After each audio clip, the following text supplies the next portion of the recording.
Welcome to the Iron Self podcast, where we jump into health, fitness, mindset, and becoming the best version of yourself. Today with your hosts, Mike and Kaila Minion. Welcome back to the Iron Self podcast. Hey guys, today we are taking a deep dive into the beautiful individual that is sitting to my left, your right. Anyways, we are diving into Coach Kaila today. So, today we are going to start out with a very broad question.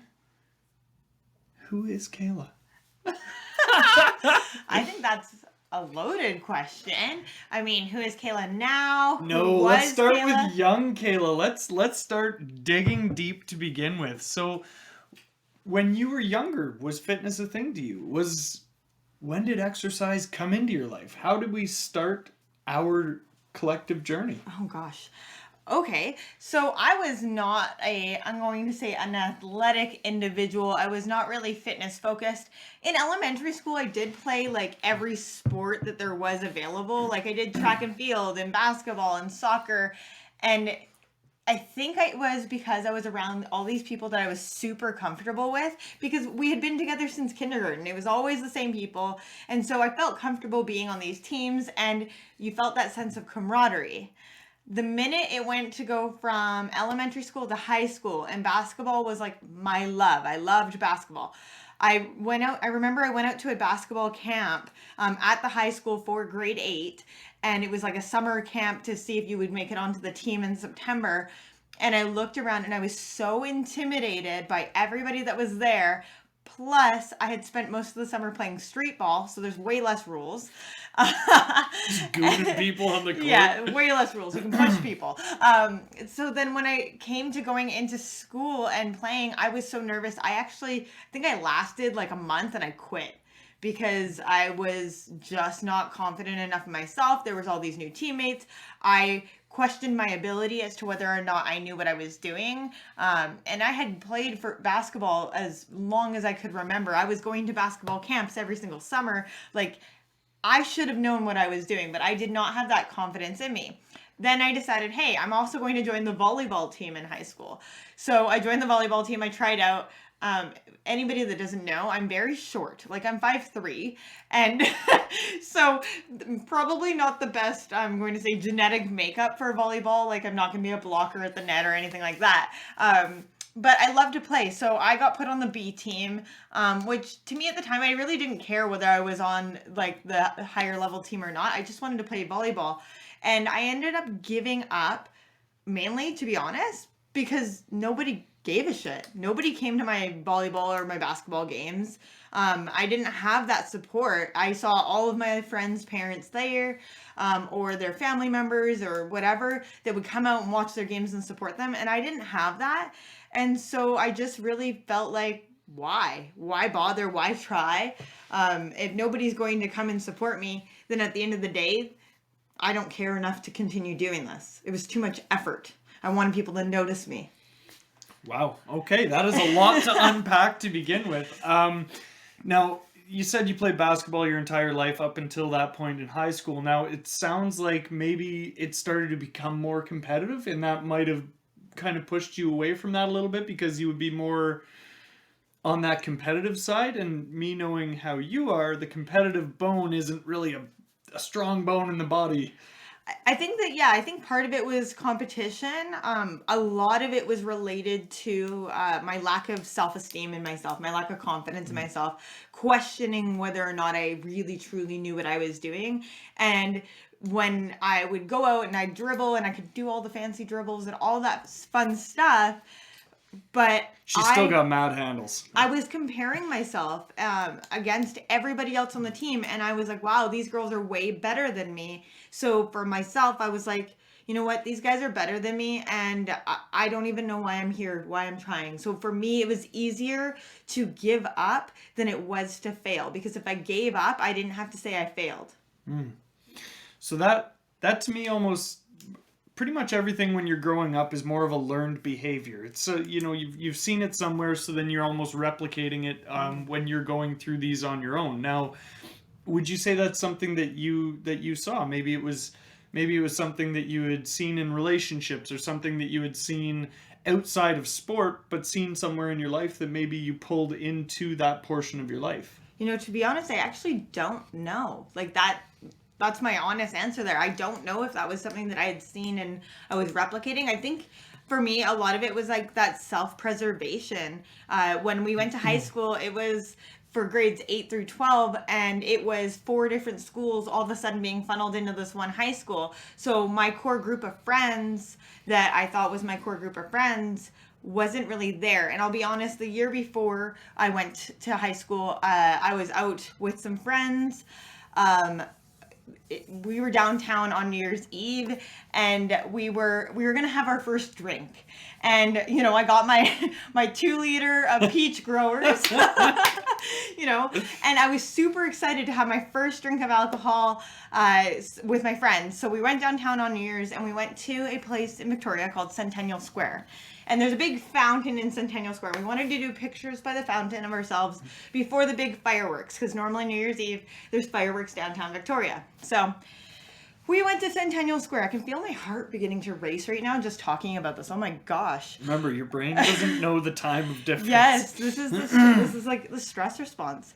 So we were there. We were starting to get pictures with, like our old, I want to call it a Polaroid camera, like the kind that you wind and you take a picture, because we didn't have smartphones back then. Film camera. Yes, we had our film cameras. And so people were starting to take pictures. And the next thing I know, there is a group of people rushing me and my friend group. And in that moment, I had a flashback. So several years prior, there had been a girl in our local area that had been murdered. And she had been held underneath water and just brutally murdered. And it was not premeditative. It just took place. So all of a sudden we had this group of people rushing at us, and all I could think of was this girl that had been murdered, and there's a fountain behind us, and these people were coming at us, like trying to catch me and this group of friends, and everybody scattered. And I remember I got taken down. So they were trying to throw me into the fountain, and I was scared that, oh my gosh, I'm going to die. This is going to be my moment. So I didn't want to go into the fountain. So what I did at the moment was I made myself weigh as much as I could physically weigh, and I dropped my whole body weight to the ground, because I was like, I'm not going in this fountain. I'm not going to be drowned to death.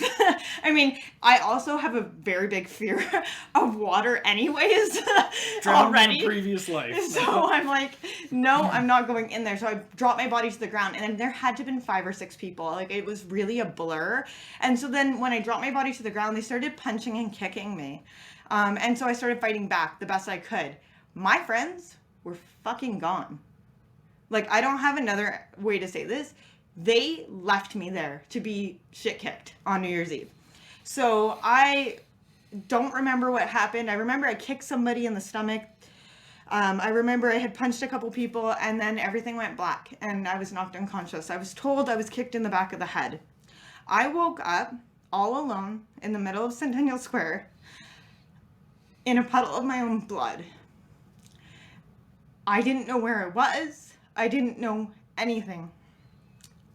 I crawled my way over to his bench. There was a person there. I don't remember who it was. And out of nowhere, a girl I knew from high school that I just kind of knew we were acquaintances happened to be walking through the square. And she saw me, and she's like, oh, well, you need something for your nose. Your nose is bleeding everywhere. So she pulled a pad out of her bag, and I had like a period pad against my face to help my nose. And she called 911 for me. To call an ambulance. I don't remember much of anything from that night, other than what I've already kind of said. I got in an ambulance, I got taken to the hospital, my mom got called, and I remember I spent New Year's Eve in the hospital, and nobody checked on me. So I had a really hard time with my friends. I tried to file a police report. Not one of my friends would step forward and put in a police report for that. That was devastating to me. I thought, these are the people I've been with since kindergarten. Like, this is my core group of friends. I spent every waking moment of my day half the time with these people. And nobody was there for me when I needed them. They scattered. Nobody would give that police report. And I was lost and alone, I'll be honest. So in that moment, when I got to going to high school, I was like, I don't want to be around these people anymore. These aren't my friends. These people don't have my back when I need it. And I also had that moment of my parents don't really have my back when I need it either.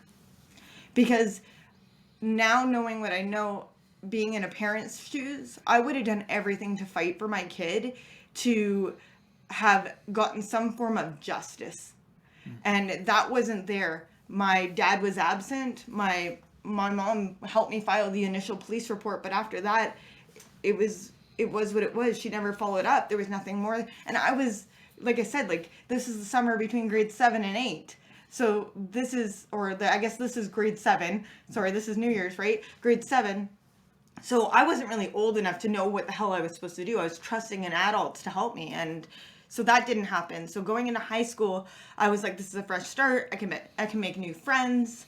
And so that was my outlook. And so when it got to basketball and sport, I didn't really, none of my friends were into it because I didn't really have any friends anymore at this point because I was pushing everybody away. I was separating myself from everybody because I didn't know, how do you trust people that you thought you could have trusted? Yeah. Well, that's a hard one, right? Being able to form these relationships, especially with people that you had relationships with for so long, and then seeing how that changes so quickly. So learning how to navigate these relationships obviously has been a work in progress over the years for yourself. And I think, and just from what you're saying, I think the confidence and self-esteem kind of go with that relationship building as well, and like learning how to build that self-confidence to be able to build those relationships, if that makes sense. Totally. I think in that moment, I really began to question a lot. So, as a teenager, your brain is going through so many changes. And so, I had a really uncertain home environment. And so, I would spend a lot of my time with my friends outside of my home. So, that gave me some form of what I'm going to call certainty.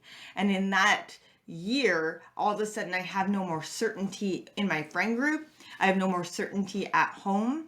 I'm going to a new school with no new people and now new basketball rules.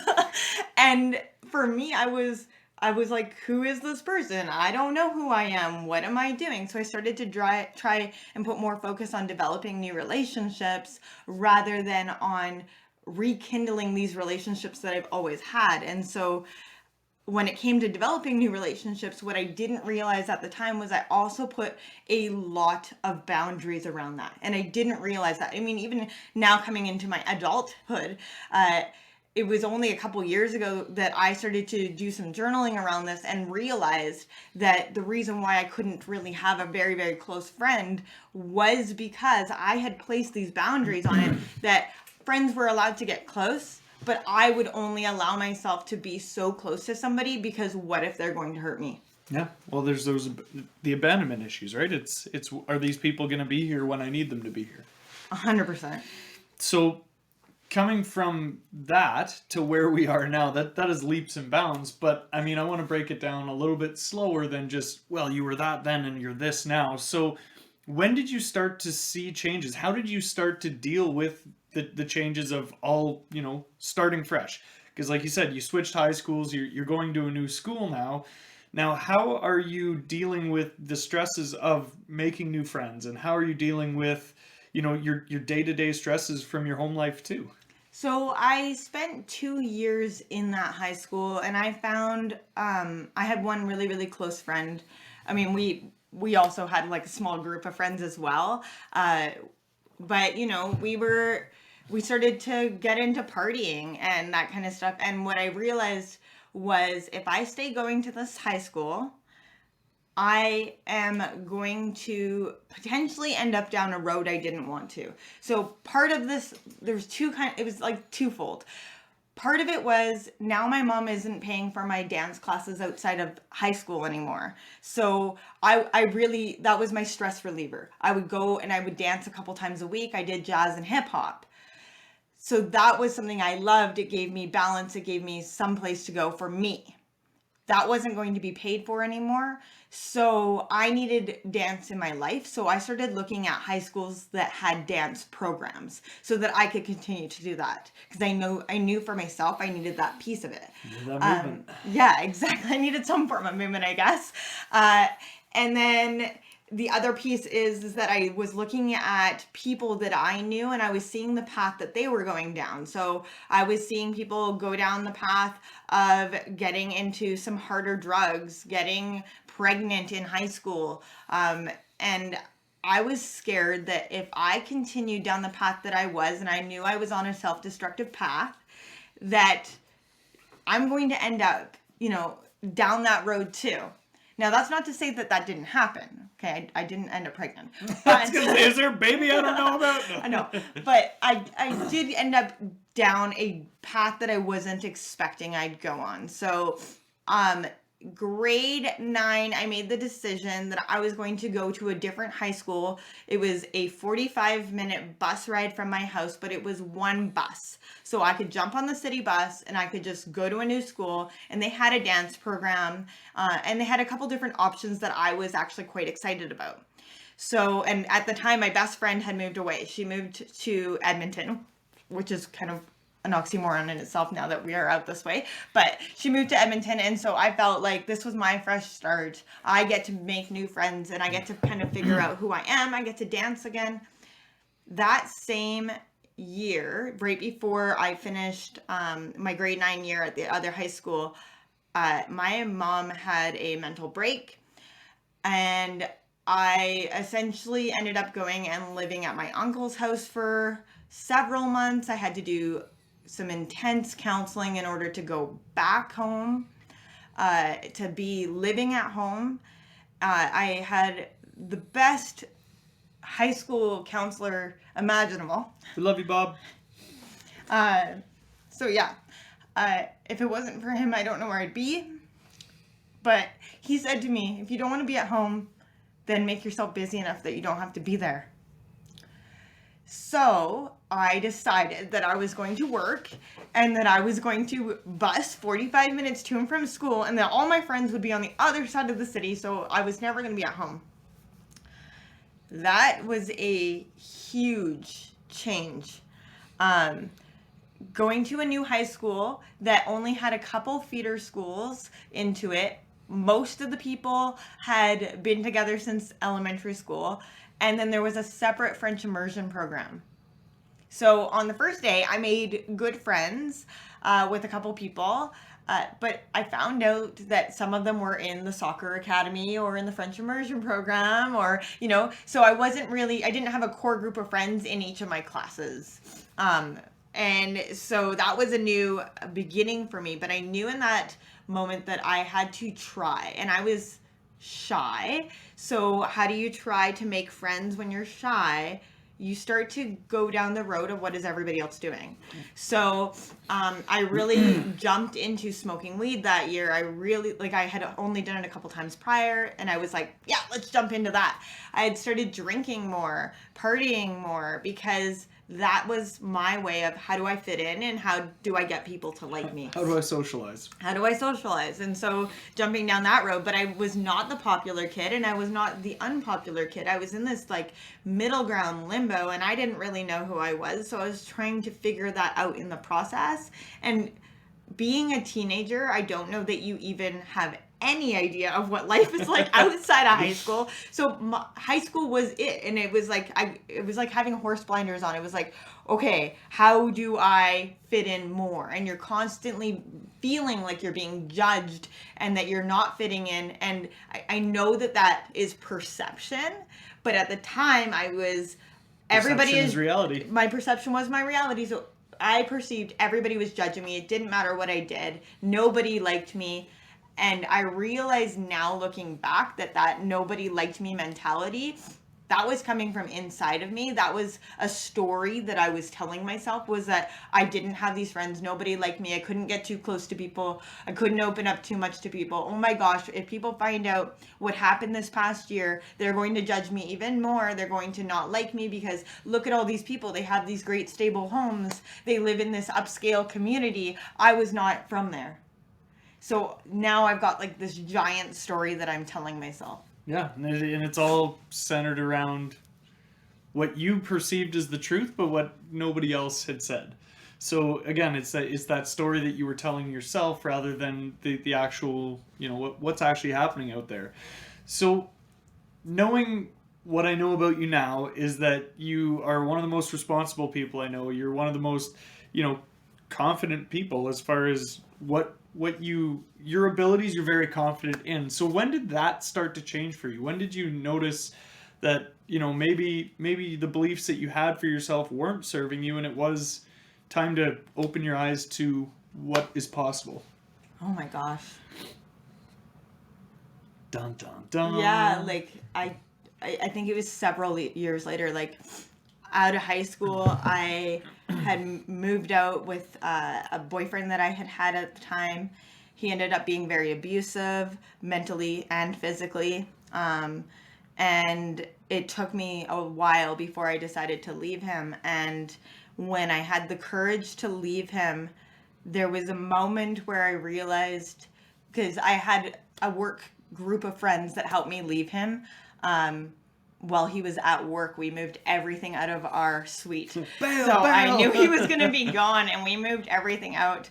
And that was probably the first time that I felt like somebody had my back. Like, I needed help. I was in a really bad situation, and I made a couple phone calls, and these people dropped everything in their lives for me to help me out. And the crazy part is I don't even have contact with these people now. Like, I've tried to look them up on social media. We didn't really exchange email addresses back then. So I have no idea where these people are, but I would love for them to know how much that meant to me, because it was that moment where I realized, like, I'm strong enough to stand on my own 2 feet. I can do this without somebody beside me. And I didn't need my family, because my family also was not there when I asked for help. That was the other piece of this. I actually ended up moving home with my mom for several months, and she charged me rent to live in my old bedroom after I left a physically abusive relationship. Like, I don't even have like words to describe that. So I lived at home for 3 months and quickly found an apartment with a friend of mine For cheaper than she was paying at home. for cheaper than I was paying to live in my old bedroom. Oh, boy. But I was just dumbfounded that this was my life. And so all of a sudden, now I'm not in this relationship. Nobody's holding me down. I realized that I just don't give a fuck anymore what people think. I really didn't. Like, that was it. This is my life. This is right before I moved out on my own. January 6th. It was the day after my 19th birthday. I got hit by a car. So I had gone to see my ex and drop off his remaining things. I was on my way back home after this like really emotionally charged session. I was running for the bus. I remember that I was at the road, it was raining, and I remember seeing the bus, and I knew I was going to end up having to run for the bus. I cannot tell you what color the light is, if I had a walk signal, if I didn't have a walk signal. I have no idea. I don't even remember leaving the sidewalk. I remember picking myself up after I got hit. I remember my sock still being in my shoe in the middle of the road because I stepped in a puddle in my bare foot. Which I'd like to point out, Mythbusters was wrong. The sock does stay in the shoe. But I remember picking myself up, and I remember getting to the side of the road and realizing I didn't have my new MP3 player. So I just got an MP3 player for Christmas, and I was like, I don't have my MP3 player.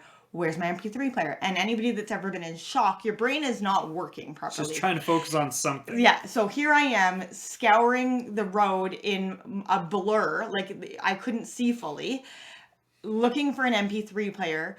Left the sock and the shoe in the middle of the road. Didn't even bother picking those suckers up. But here I am, like, concerned. And I remember there was a voice. It was a woman's voice. She says, "Ma'am, you've just been hit by a car." And I was like, okay. And like it didn't even faze me. Like, Did okay. you see my MP3 And player? all this, and yeah, I think I must have asked her, right? And she's like, I need you to come and sit with me. And I couldn't see anything. I remember my eyes going completely black. Like I couldn't see a thing. And I was just being held onto by this person, and it sounded like a female's voice. And she's like, I need you to sit down on the side of the road here. I need you to sit down. I remember she sat me in a puddle because I remember sitting down and I was soaked all of a sudden out of nowhere. Probably were soaked already from getting ran over. Who knows? And I remember very little after that other than her saying to me, I need you to stay with me. Keep listening to my voice. Keep listening to my voice. And it gave me an anchor. It gave me something to hold on to. Mm-hmm. I must have passed out after that because I came to in the ambulance with the ambulance tech over top of me, like moving some stuff around. And no word of a lie, the man looked like Santa Claus. Like, I thought, I'm like, this is either Jesus or Santa Claus. I'm in heaven. Like, this is what it looks like here. Because the man, like, long white hair, long white beard. And I was like, where am I? And I love that Santa saved you. And I remember he's like, well, you were hit by a car. We're taking you to the hospital.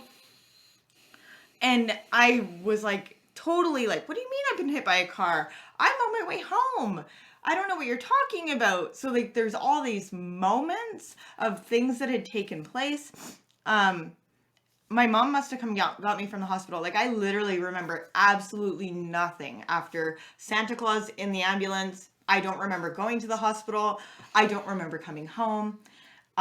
I do remember the entire right side of my body was scar tissue. So from mainly my calf and my calf, my knee, and my thigh were scar tissue. And I remember I had really bad whiplash, like really bad. So I was hit on the right side of my body. I rolled up on the windshield and it caused over $5,000 worth of damage just to the windshield and front hood alone. But you know, I was on chaos self-destructive mode at that point, so it really didn't matter that I had been hit by a car. Grab those crutches that somebody lent me that were 3 sizes too big, out to the bar I was going. Because I didn't want to take the medication. So I got to backtrack a little bit here. My mom took a lot of medication, so a lot of what had taken place between me running away from home and living at my uncle's and whatnot had to do around with medication. So for me, taking any amount of pain medication wasn't even an option. I didn't want to entertain that. Nothing more than ibuprofen or Tylenol. And so I was in a lot of pain. So I thought... Alcohol. Yes. I'm 19 now. I'm legal age. I can drink. And... It's a thought process. It's something. So I was working and my job didn't care that I would come into work hungover. So... I was partying. I started partying 4 or 5 days a week. To deal with pain. 2, to just get out of my own head. I was going to university, and I was taking. I thought I was going to be a social worker. I mean, now looking back, that was probably poor choices. I mean, thinking like, oh, I'm going to be a social worker. I'm going to help people, and here I am, like self-destructive mode. Couldn't help yourself. Yeah, I couldn't even help myself. Moved out with my friend at the time, and we took party mode 2.0. Yeah, we took it to a whole new level. Like when your roommate is buying you drugs as a way to say thank you, sometimes it's a moment to go, okay, maybe I need to take a good hard look at my life and what the hell I'm doing. But I was mandated by my insurance company to start going to the gym as part of my rehabilitation program. So I didn't know what I was doing. And so I thought, okay, well, let's start this process. Let's go to the gym. And so I would go on the cardio equipment. And it would say fat burning zone. Like I just was reading the thing and I'm like, well, if I'm going to be here, I might as well lose some fat. Burn this fat. No, and I wasn't really a big person. Like I was a overweight child. I was an overweight adolescent. But at that moment in my life, I really wasn't an overweight person because I was living off rum and mac and cheese. And that was like literally, like that was it. That's all I ate. I would sometimes have breakfast, maybe. But for the most part, I would eat a big bowl of mac and cheese at nighttime. and maybe some vegetables here and there. It was scattered. And then I would just drink a lot of rum. So I was not a big person, but I felt like, hey, if I'm going to be at the gym, I might as well be in fat burning mode. So anybody that's ever been on the fat burning mode on the treadmill, the Stairmaster, whatever, you really don't work that hard. And if I'm burning fat doing this is easy. So I would spend a long time in fat burning mode. I'm like, oh yeah, 200 calories. That's what I needed. An hour and a half on there. And then I started going into the women's only area, and I would follow the circuit that they had. Like, they're like, go to this machine, you get a full body workout. Yeah, and on the side of the machine, it shows you what muscle you're working and roughly how to use it. Yeah. So I would do that. And then one day I was like, hey, I'm going to get a personal trainer because I clearly have no idea what I'm doing. And so I hired a personal trainer, and I started going to group fitness classes. And I realized I loved group fitness classes. I loved the energy. I loved being around all these people, even though I didn't know them. I loved that the instructor showed me how to do things properly. It was way cheaper than personal training for me. So I was like, hey, this is great. So all of a sudden, I was not in chronic pain. I didn't feel that I needed to self-medicate pain away anymore. And I was like, wow, this is awesome. I have found this magic pill of exercise that takes away my pain. If you're ready to make a change in your life, step into the best version of you, check out our Iron Self Transformation Program. Find more info on our website, www.ironbodycoach.com. Wow, like that was just so profound to me.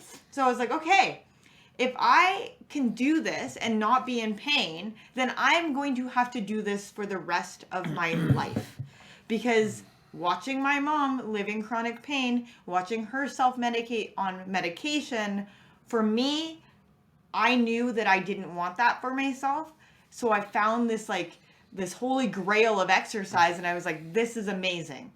If I have to do this for the rest of my life, though, I might as well get paid to do it too. Because here's the thing. I was working for the federal government, and I thought, I might as well get paid to do this as well. It's going to be a supplementary income. My job for the government was a seated desk job, so I wasn't overly active, so this allowed me that outlet. So I thought, okay, I'm going to teach group fitness. Got into a group fitness course, and I thought, the only thing I'm going to teach is boot camp, because I'm really way too shy to be in front of an entire class, like doing like a step touch kind of like aerobic style thing. But I could do boot camp because you just set up stations and you move them station to station and just, stop, go, like that kind of thing. I could do that. When you take your group fitness certification, they don't tell you that you have to take some form of choreography for your exam. Oh boy. So I approached the girls that I had been going to their classes a lot, and I felt like, okay, these girls know what they're doing. So I approached them and I said, I need some help. I have community service hours I have to do in order to be able to take this exam. Can I teach for you? Oh yeah, you can teach the 5-minute warm up. You can teach the cool down. You can teach this. Like they were so accommodating and so helpful. I couldn't keep a beat to save my life. I couldn't, having a dance background, you'd be like, oh yeah, she could count herself into the music. She should be able to do this. Yeah. Incorrect. I could do it, but I was nervous. And those self-defeating thoughts from high school crept in, and I was like, okay, I don't know what I'm doing. I'm not as good as the instructor. Everybody's going to see me. They're all going to hate me. Nobody's going to come back to my classes. And this is like that stinking thinking. It was just going like crazy. And I actually had a mentor, and she would stop the music. If I was off beat, she would stop it because it was bad. It was really bad. I had full classes stop moving behind me when I was teaching. So she was like, I got to get you on this. I'm going to pause the music every time you're off beat. I'm like, oh goodness, here we go. But I persevered and I got through it. And part of that was I had to get out of my own way. So for me, I had to create an alter ego because Kaila was shy, self-conscious. I had no self-esteem. Kaila had all these ailments, all these preconceived past notions of myself. And I was like, hey, high school Spanish class. We had a name. everybody had a Spanish name, and my Spanish name was Natalia. So I was going to be Natalia because that's what I was called for a full year. So it was comfortable to me. So I was like, okay, I'm going to be Natalia, group fitness instructor extraordinaire. So I would get up in front of these groups and I would take my glasses off because I had glasses. So I couldn't see anybody. They were little blobs. It was perfect. So my little blobs would be in the background and I would be Natalia and I would just fake it that I knew what I was doing. When I was off beat, I would just pause myself. I would get back on. I would count myself in. I would keep going. And if the people behind me didn't get it, that's okay because it was Natalia. It wasn't Kaila. And I figured it out over time. I got it. And eventually I didn't need her anymore and I could step into my own. So that confidence came, though, through repetition. That confidence came with time, with that journey. But that confidence did not come with self-esteem. So unpacking the last 17 minutes, I would say that, I mean, you were obviously in a hard place. You were struggling a lot with relationships, with, like you said, you were in that abusive relationship. You got out of that. You were starting to try and forge your own path, and then you get smacked by a car or truck. And this truck is life's way of telling you to slow down, possibly, right? 100%. 100%. That was the message coming from the universe. And I'm going to say, the universe is going to give you messages. And if you don't listen the first couple times, You're going to get hit by a truck. you're going to get hit by a truck. That's like essentially what happened. It was like, slow down, slow down. You're going too fast. You're going too fast. Bam. So outside of this now, it seems like as soon as you got hit by this car, yeah, you went, you still had your little bit of a party phase that you were going through, but it kind of made you open your eyes to a different side of the world. This, getting into this fitness, starting to, I'm going to say, switch into a bit of a growth mindset. So now we went from everything's just a party, everything's easy, we're just going to do it this way. You get hit by this truck and now you're like, okay, well now I have to work out because if I want to get covered by insurance, they say I have to work out. So I'm going to do it because of that. But then you start to learn something about yourself along the way, and maybe you learn that you enjoy this movement, that this movement makes you feel better. So now you're deciding, well, if it makes me feel better, I may as well get paid to do this, like you just said. So now taking this life lesson that this proverbial truck is given to you and starting to run with that. So what else happened? Let's dive into more of your life now. So now you're just starting out as a group fitness instructor, or just starting out in this fitness realm. And like you said, you're starting to get we'll call it the fake it till you make it confidence. So confidence and self-esteem, where do things go from here? Where was your next step? Self-esteem didn't come. I thought, okay, I'm going to start looking better. I'm feeling better. Yeah, that self-esteem should be there. Where is it? I'm like searching for it.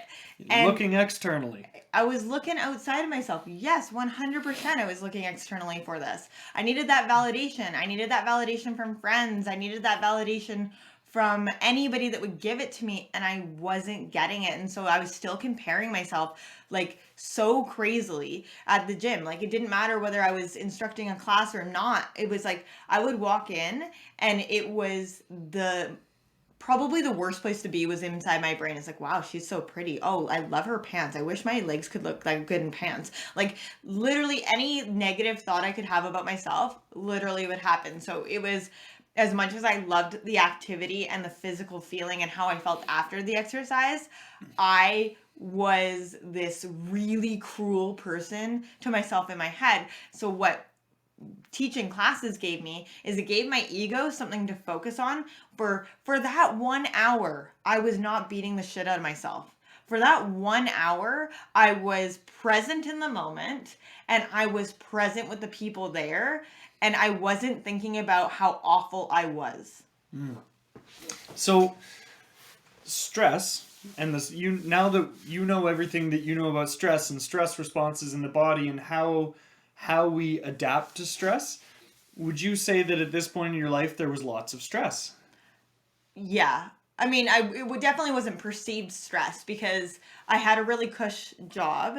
I had an excellent job. You know, I couldn't have asked for a better job at that time in my life. I could go to work in my pajamas and it really didn't matter. I had an excellent roommate who really asked nothing of me, and that was awesome. I had met this really great guy, and he really wanted to spend time with me and was showing me attention. Hint, hint.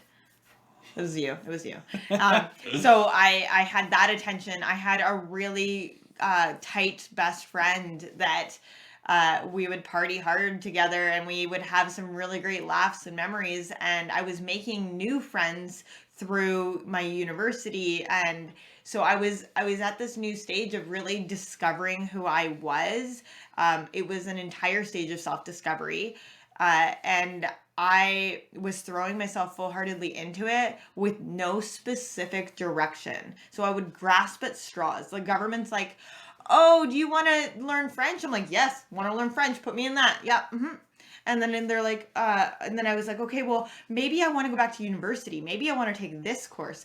So, okay, yeah, redo Math 12 over the summer. Yeah, no problem. That sounds like fun. And so I was constantly grasping at these straws, trying to figure out what pieces would fit into my life. You know, I took my group fitness certification, was like, okay, well, now I'm going to take a spin certification, and I'm going to take this certification, I'm going to take this one. And I got to make sure I have all these different things in different pieces, because maybe all of these things will come together somehow and make me whole. And that didn't happen. It was like this spiral, like, okay, now what? Now what's the next step? And I think that it was when you made the decision to go to fire college, and we both were like, okay, that means we're taking a step away from partying for a bit. We got to grow up a little bit. We got to step outside of this. And I was also doing more actually weightlifting, weight training kind of style stuff in the gym at that time. So I was teaching 7 to 8 classes a week outside of my regular 9 to 5 job. Plus, I was doing my own workouts on top of this, and I was beginning to eat healthier. I was beginning to surround myself with friends that I felt were friends. And I'm not going to say that they were on a similar journey to me, because they definitely weren't. But people that I felt comfortable with, that I thought, you know what, these are my new core group. And after you came home from fire college, I remember, like, we went for a run. You were like running like 21 kilometers or something like that a day at fire college, and I was like, well, I work out all this time. I should be able to run 10 kilometers. And I remember going to Elk Lake Park on the island, and so it's 10 kilometers around the entire lake, and they have like kilometer markers. I remember at the 5K, I was like, oh my God, how much further? I remember her telling me, you just go on without me. Like, no. Leave me here. I'll just die. And so I was like, okay, I have to make it physically back around the other side of the lake, because our vehicle is parked on the other side of the lake. So I was like, one foot in front of the next. I just kept giving myself, like, I can do this. I can do this. And I think it was right around kilometer 7 or 8. I remember my knee started to hurt, my right knee. And so that was the knee that I had been hit from the car accident. And so I was thinking, okay, well, you know, it's just from the car accident, no big deal. And we stretched when we got back to the car, and I definitely thought I died. The next day, I woke up and my left knee was locked. So this is now the other knee, the knee that didn't hurt during the run, is locked straight. Like, I could not bend the knee. I was walking like I had a peg leg. And I remember going to the doctor, and the doctor was like, oh, well, we just need to bend this. And he forced it to bend. Yeah, I was off work for a week after that. Never force things like that to bend. Don't do that. That's bad news. But anyways, I was off work for a week, rehabilitating it. No big deal. We're going to get better. About a couple weeks later, you got a job opportunity in Alberta. And I was like, well, I'm going to just stay here in Victoria because my friends and my family are here. You can go do that job, and on your days off, you'll just fly home. It'll be like a fly-in, fly-out situation. The day before you left was the day we found out we were pregnant with Maya. And I was like, oh, okay. Well, I'm not doing this alone. Maybe we're not doing this fly in, fly out. So I moved out to Alberta in April. It was the end of March. I remember it was April 1st because I thought it was some sort of a joke because we had camping sleeping bags and camping supplies and we were camping inside of this suite we had rented because we had nothing else. We were waiting so the government had transferred my job to Edmonton, so we were waiting for all of our stuff to arrive. And I lived now in the middle of nowhere as far as I was concerned. I had nothing. I went from living downtown Victoria where you can do so much all year round to living in Alberta. The land of eternal snow! Well, it was spring. So anybody that's ever been to Alberta in spring, everything is the color beige and it's muddy. So I went from tulips and flowers blooming to beige. And I was like, what the hell did I do? Probably got snow. And you were working like a 21 and 3 shift. So I was essentially all alone, pregnant, in the middle of what I considered nowhere. So we got a dog so that I would have a friend. Thank you, Zeus. Thank you, Zeus. And so I started walking because I was like, I really, like, on my time outside of work, what do I got to do? So I thought, if I go out walking, I'm going to see people. Like, people will be outside because I was used to that in Victoria. That's how I met people previously. They were outside. Yeah, nobody. I think I went like 2 months thinking I lived in a ghost town. I found you your first friend. Yeah, but I mean, I would walk the perimeter of the town. I would walk the trails. It didn't matter. I didn't see people. And I was like, this is so weird. And it wasn't until after having Maya that I really started to like develop friendships. And that was from going to mom's groups. But I wouldn't call them like quality friends. They weren't the friends I was looking for. They were just more or less acquaintances. But that when I was pregnant at that time, I was like, okay, well, I've got nothing else to do. I might as well become a personal trainer. And so I took my personal training certificate and I was like, okay. When she was like 10 months pregnant. Yeah. That's the normal thing to do.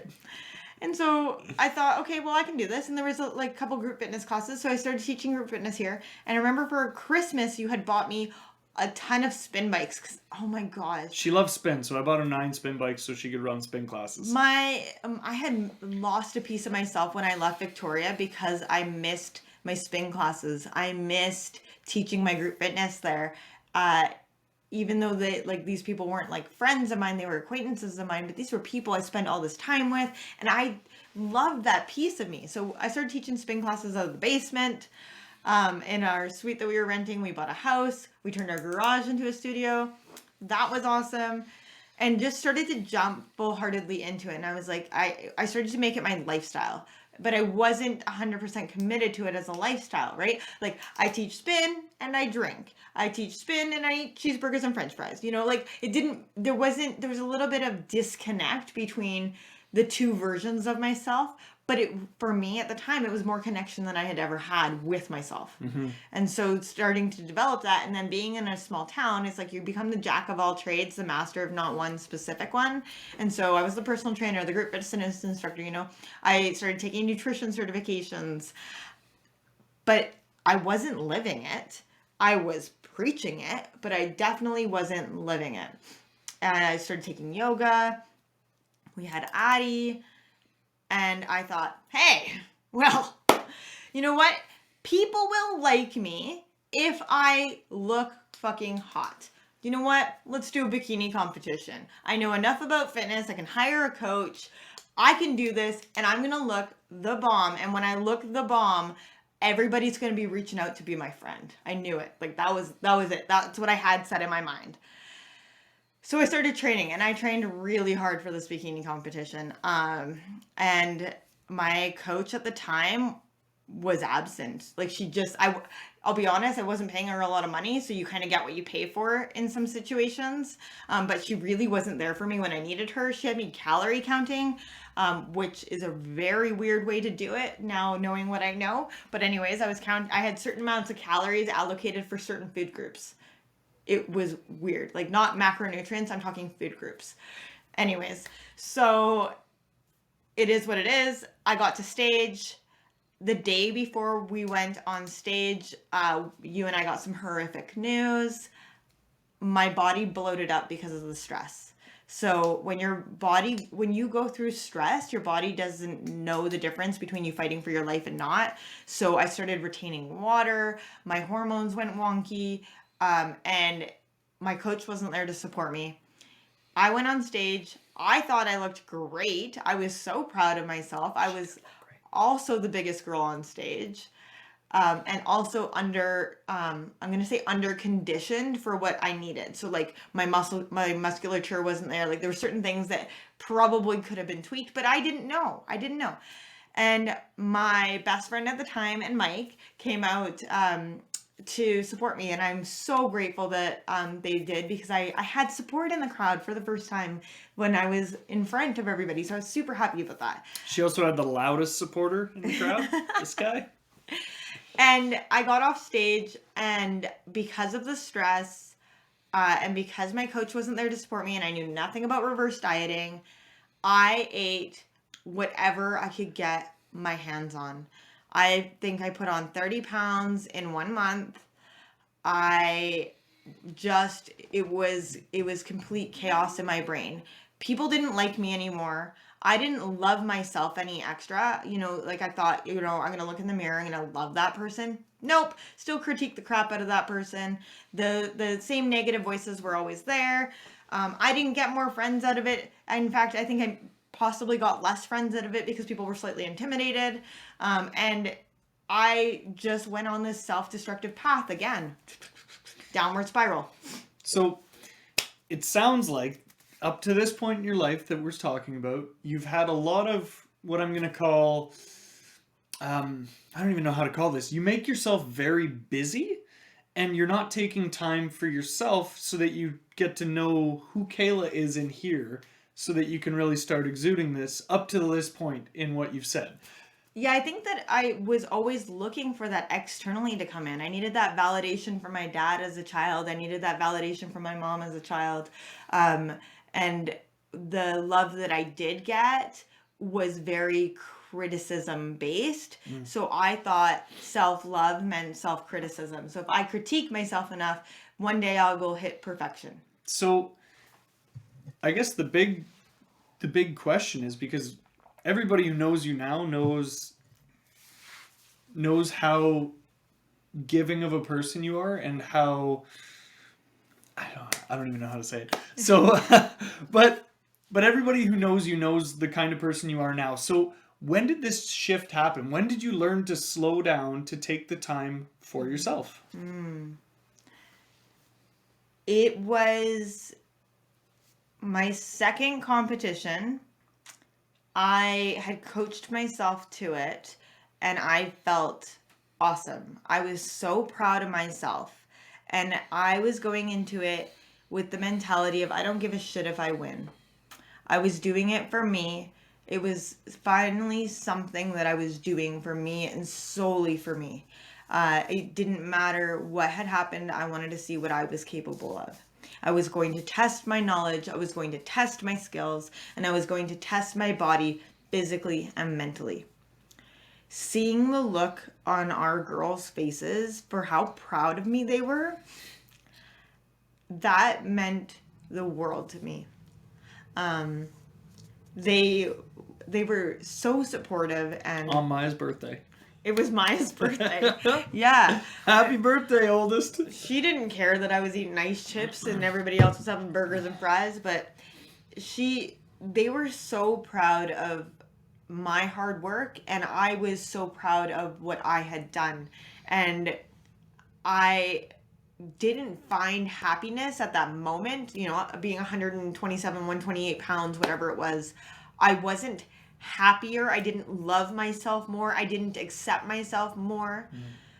But that pride in myself, that meant a lot to me. And so I started to embrace the pride and, okay, I can do this. My mindset started to shift. I am capable of this. I do know what I'm talking about. That's when things started to shift, because I realized in those moments that I actually know what I'm doing.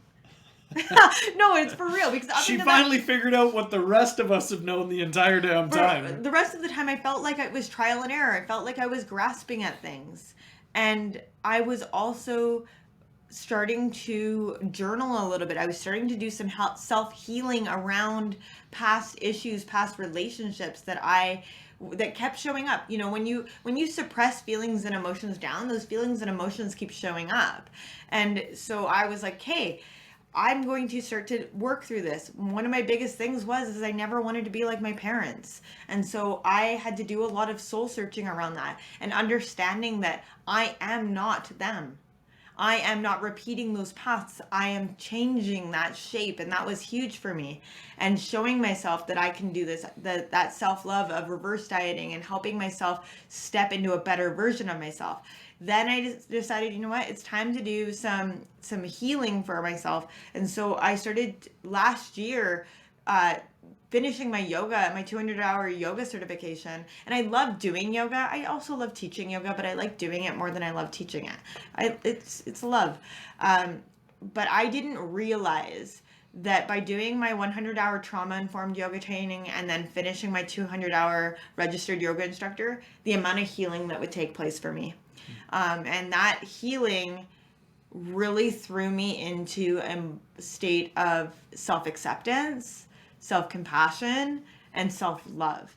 And I could start to look at that person in the mirror and recognize them. And when I say recognize them, it's not like I didn't know who that person was before, but recognize them at a deeper level, like a deeper understanding that I am not a product of my circumstances. I am able to change and grow outside of that. I always felt that I was belittled and pushed down because, well, I didn't have all these things that of what I presumed everybody else already had. And so I realized that I could change my life and achieve anything I wanted to at all, anything. So yeah, we had a gym. But I was constantly grasping at straws around that. Like, how do I make this work? How do we make this work? How do I give up more pieces of myself? And so last year it was about collecting those little pieces of myself and calling them all home and taking that step back. Like, COVID was really awful in some ways, but it was the best thing that ever happened in other ways because it made us stop. It made us begin to enjoy the small things, and it made us begin to take a good hard look at our lives and realize what truly, truly is important and who is truly important. And I decided in those moments that you and the kids were really, really, really important to me, and that I was already putting you guys first and foremost, but that I also needed to start putting myself first sometimes. And by doing that, by starting to put myself first and to honor some of the things that my body was telling me, honor some of the things that my mind was telling me, to start to find joy and happiness in the small things each day, practicing gratitude for everything that I had and everything that we had created.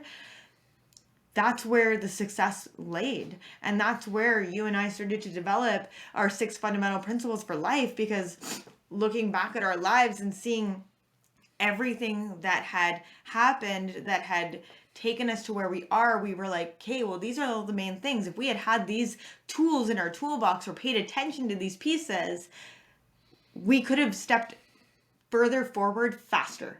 Yep. Not saying that it would have gotten us in a different spot. I'm just saying that we would have been able to excel forward. And so having that now as that base, it's like, okay, well, I'm going to live and breathe this. This is who I am.